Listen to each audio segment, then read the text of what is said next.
పలుకే బంగారమాయేనా కోదండ పాని పలుకే బంగారమాయేనా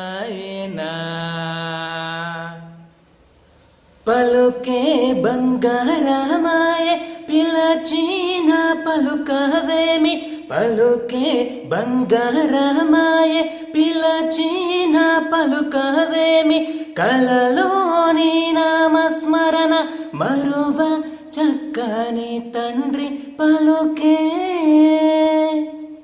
పలుకే బంగారమాయేనా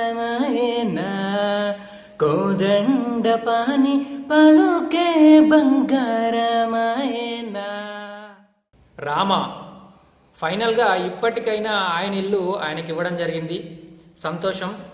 అయితే రాముని గుడి కడితే సరిపోదు, ప్రతి ఒక్కరూ అతనిలాగా మారాల్సిన అవసరం ఉంది. ఎందుకంటే వ్యక్తిగతంగా కుల మత ప్రాంతాలతో సంబంధం లేకుండా ప్రతి ఒక్కరికి అతను ఆదర్శవంతుడు. అతని జీవితంలో ఏది సాఫీగా జరగలేదు.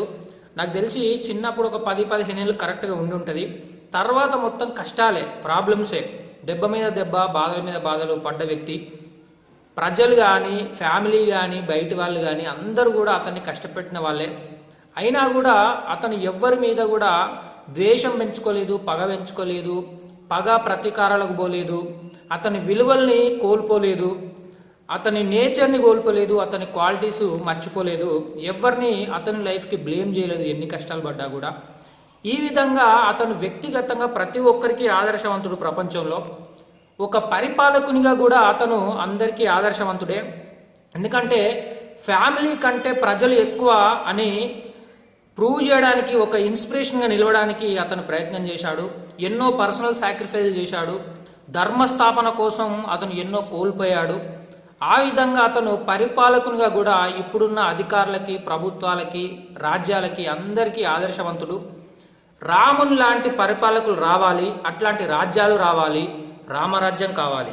జై శ్రీరామ్.